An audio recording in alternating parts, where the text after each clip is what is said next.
आपके सामने आ जाएगा थोड़ी देर में।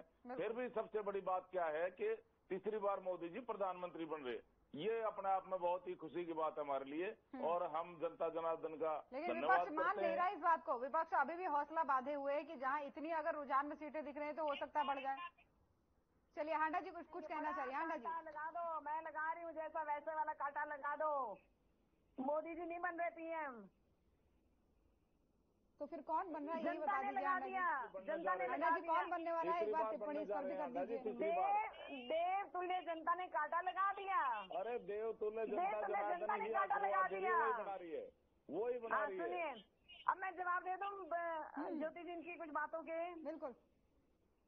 हाँ जी, इन्होंने जैसे बताया कि कितने मुखौटे लगाकर तो खैर वैसे इनके प्रधानमंत्री चलते हैं, और दूसरी बात इतने मुखौटे की जैसे शायद आज तक की मुझे लगता है विश्व भर में किसी प्रधानमंत्री ने नहीं चढ़ाए होंगे जितने इनके मोदी जी ने चढ़ाए हैं।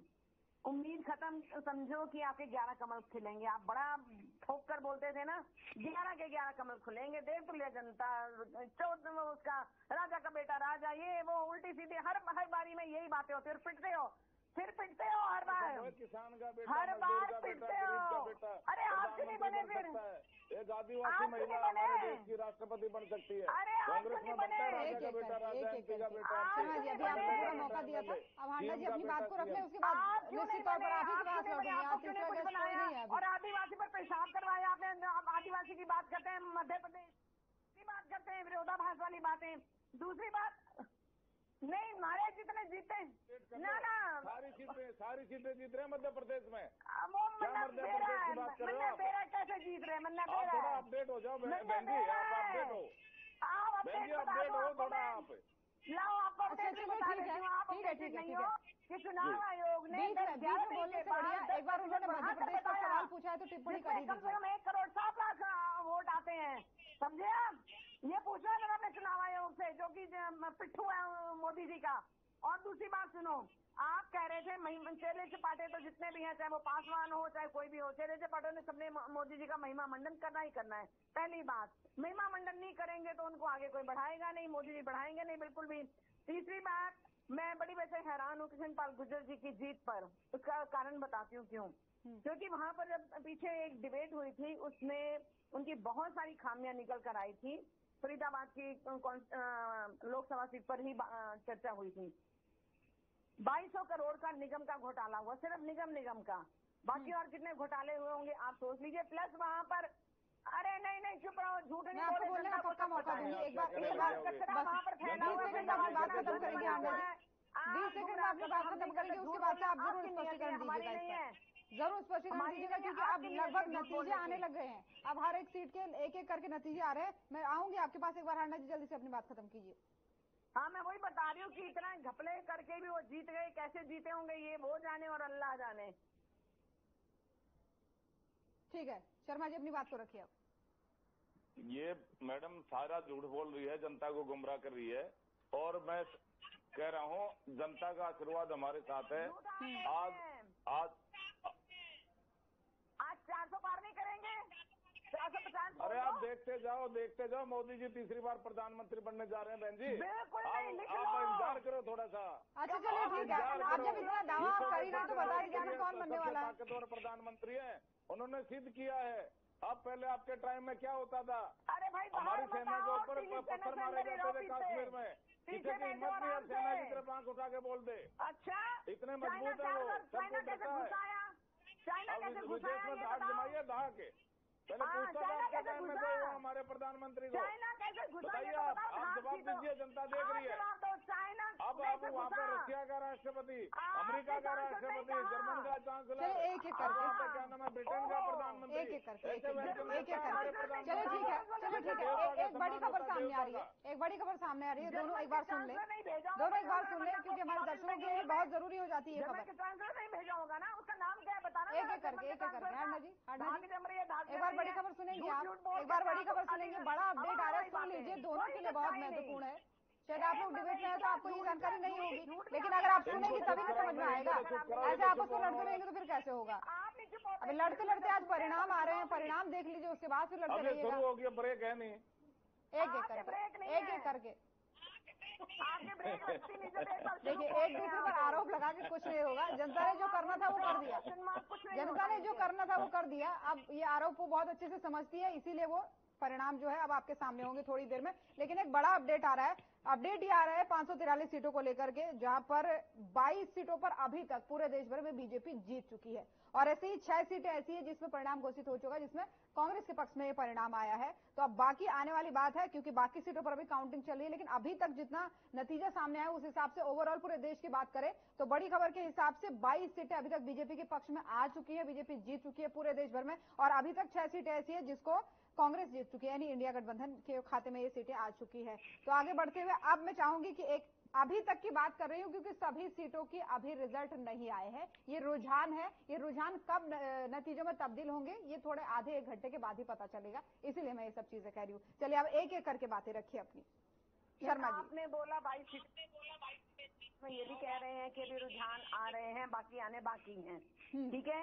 और जो मेरे पास अपडेट है उसमें 239 इंडिया गठबंधन जीत रहा है, तो 292 इनके गठबंधन के साथ जो भी हैं इनके, वो नीतीश जी ले लीजिए, और आपकी वो कौन सी पार्टी है, मैं उसका नाम भूल गई, चंद्रबाबू नायडू, टीडीपी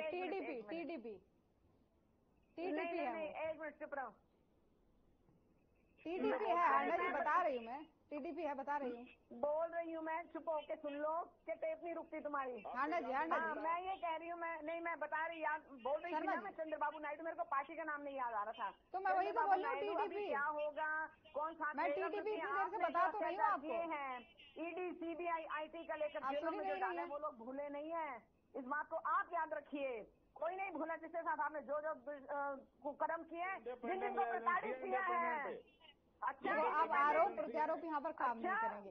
ये आरोप प्रत्यारोप काम करने थे 7वें चरण तक, अब नहीं काम करेंगे। अब जो होना था सो हो गया। अब परिणाम जो है, देखिए खीर खिचड़ी जो बनी थी बन गई, अब यहाँ पर भी अब बन के तैयार हो गई है, थोड़ी देर में परोसी जाएगी, वो पता चल जाएगा। गुजरात के 2 बंदे, गुजरात लॉबी के 2 बंदे वसूलखोर थे, और यही काम आकर जिन्होंने देश में किया, लेकिन देश अब नहीं चलने देगा इनकी वसूलखोरी, समझे। बहुत लूटा आपने जनता को, सिद्ध किया मोदी, बहुत लूटा। हाँ, मोदी धारा 370 और 35 से हटा दी, कभी सपने में सोचा था कांग्रेस? अच्छा चलिए ठीक है, मान लीजिए आपके, अच्छा चलो ठीक है, एक बार रोकूंगी आप दोनों को। नहीं, धारा 370 पड़ी है कभी कोई उसमें? आप पढ़ाओगे, आप पढ़ाओगे, हमने तो तोड़ी है, आपने लगाई थी, कांग्रेस ने लगाई थी, हमने तोड़ी है। कोई नहीं तोड़ी, वही की वही है। संविधान पढ़ लो, फिर बताना, मेरे से बात करना। पहले पढ़ लो ऑर्डिनेंस क्या है वो, फिर बात करना।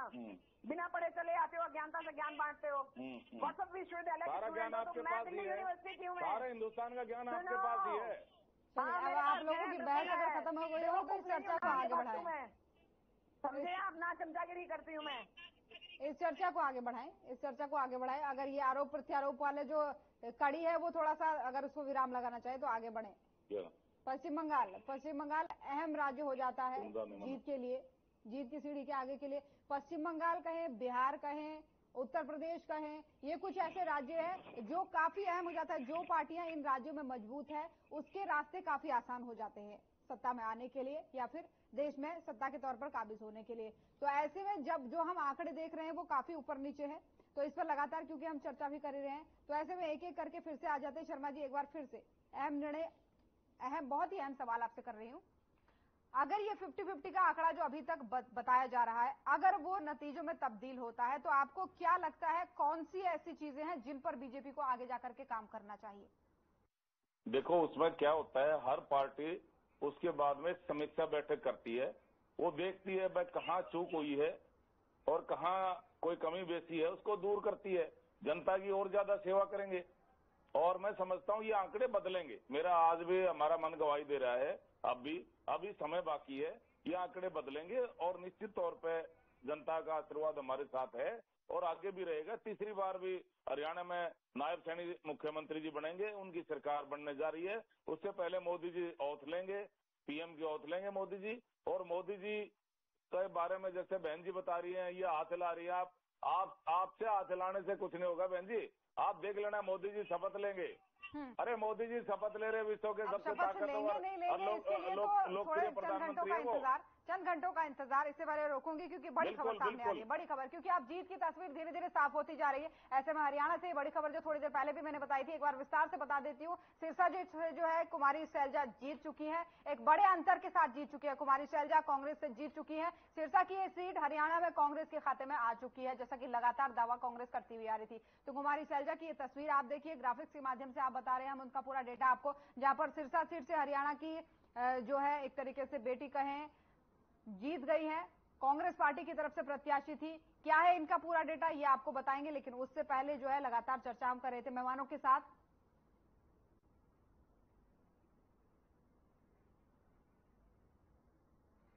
तो एक बड़े वोट अंतर के साथ ये जीती हैं, क्योंकि जैसा कि लगातार दावा किया जा रहा था कांग्रेस के द्वारा, और उसी दावे को बरकरार रखते हुए अब जो है हरियाणा की जनता ने कुमारी शैलजा को जिताया है। और ऐसे में ये बड़ी खबर हो जाती है, क्योंकि जीत की तस्वीरें अभी धीरे धीरे साफ हो रही हैं। और इन्हीं तस्वीरों के बीच ये बड़ी खबर है हरियाणा से, जहां पर कुमारी शैलजा जो है एक बार जीत चुकी हैं इस बार, यानी कांग्रेस की उम्मीदें अब शुरू हो गई हैं। वहीं जो है लगातार आपको अपडेट दे रहे हैं और पल पल की जानकारी दे रहे हैं, क्योंकि अब जो है अब इसके बाद से जो तस्वीरें साफ होंगी वो जीत को लेकर ही होंगी। धीरे धीरे कौन कहां से जीता है, किस तरीके की तस्वीरें हैं, यही जीत की तस्वीरें अब धीरे धीरे साफ होती हुई नजर आएंगी। और इसको लेकर के पल पल का अपडेट इसीलिए हम आप तक पहुंचा रहे हैं, ग्राउंड जीरो से लगातार जो है हमारे जो संवाददाता है वो आप तक खबर पहुंचा रहे हैं, क्या कुछ है जीत की तस्वीरें, कहां कहां तक बात पहुंची है, कितनी सीटें कौन जीत रहा है और कहां कहां तस्वीर कहां तक पहुंची, ये बहुत ही अहम हो जाता है जानने के लिए।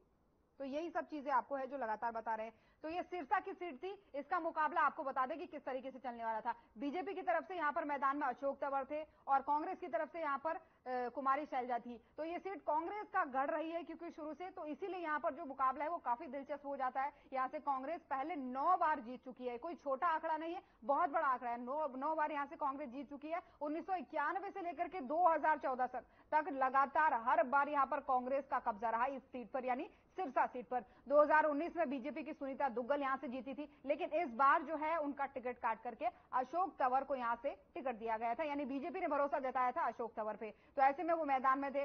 कुमारी शैलजा ने जो है कड़ी टक्कर देते हुए जो है उनको हरा दिया, यानी जीत यहां पर हासिल कर दी। 2 जिले सिरसा और फतेहाबाद में इसमें आते हैं। और शैलजा के पिता आपको बता दें दलबीर सिंह 4 बार यहां से जीते थे। तो ये एक पारंपरिक सीट भी उनकी कह सकते हैं। इस लोकसभा क्षेत्र में 9 विधानसभाएं आती है। जाट मतदाताओं की संख्या इसमें 3 लाख से अधिक है, 3,60,000 जाट मतदाताओं की इसमें संख्या है। तो एक बड़ा जातिगत समीकरण भी यहाँ पर बनता है। 7 लाख एससी वर्ग के मतदाता यहाँ पर है और जाट सिखों की जो संख्या है यहाँ करीब 2 लाख है। तो ये बड़ा आंकड़ा है। जातिगत समीकरण जो है एक तरीके से पूरा सधा हुआ यहाँ पर दिख रहा है। तो इसके बाद अब जो आपको बताते हैं महिला वोटर पुरुष वोटर कितने हैं, ये पूरा गुणागणित और इतिहास इस सीट का आपको बता रहे हैं, सिरसा सीट का, जहां से अभी कुमारी शैलजा जीत चुकी हैं। कुल वोटर यहां पर है 19,21,000 से ज्यादा वोटर है, जिनमें महिला वोटर्स 9 लाख से ज्यादा है और पुरुष वोटर 10 लाख से ज्यादा है। क्योंकि अब इस सीट से नतीजा आ चुका है, तो इसका पूरा इतिहास हमने आपके सामने रखा। कांग्रेस का गढ़ कही जाने वाली ये सीट 2019 में सुनीता दुग्गल के खाते में गई थी, यानी बीजेपी प्रत्याशी के खाते में गई थी, लेकिन फिर से कांग्रेस ने अपनी सीट अपने कब्जे में कर ली। एक बार ऐसा कहा जा सकता है, क्योंकि 9 बार पहले भी जीत चुकी है।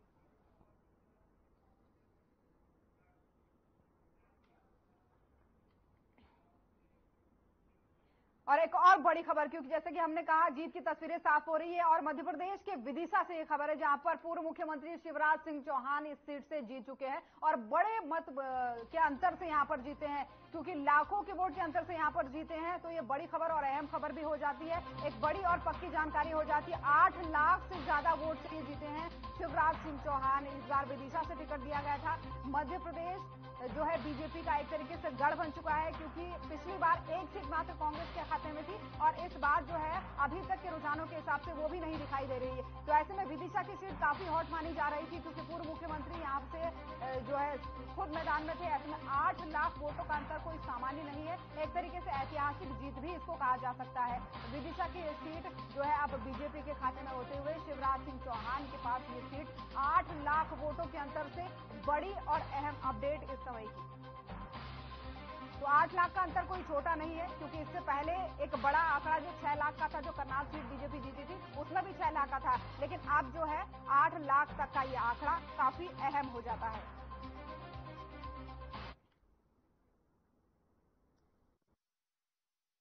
हमारे साथ बने हुए हैं और छोटा सा सवाल लूंगी शर्मा जी, बधाई भी देना चाहूंगी, क्योंकि विदिशा सीट जो पूर्व मुख्यमंत्री वहां के हैं है, वो भी अंतर देखिए 8 लाख का, तो ये बधाई के पात्र भी हैं वो भी और बीजेपी भी। एक छोटी सी टिप्पणी चाहूंगी क्योंकि समय इजाजत ले रहा है।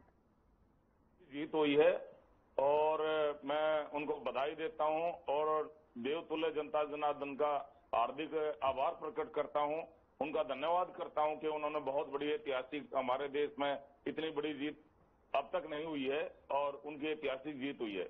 और मैं ऐसे ही आशा करता हूं हरियाणा में भी हमारी पार्टी जीत की ओर बढ़ रही है और पूरे देश में जनता जनार्दन का आशीर्वाद हमारे साथ रहा है। मोदी जी तीसरी बार प्रधानमंत्री बनने जा रहे हैं, उनको भी मैं अग्रिम बधाई देना चाहता हूं देवतुल्य जनता जनार्दन की तरफ से, क्योंकि उन्होंने काम किया है। मोदी है तो मुमकिन है।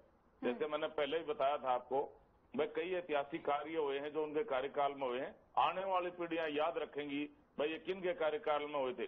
भाई जैसे धारा 370 और 35 से हटाना है, भव्य ऐतिहासिक राम मंदिर का निर्माण है, विदेश में दाग जमाना है, अनेकों काम किए, पूरी किताब लिखी जाती। ठीक है कि समय की थोड़ा सा कमी है, समय की थोड़ा सा कमी है। बहुत बहुत धन्यवाद आप सभी मेहमानों का हमारे साथ इस चर्चा में जुड़ने के लिए।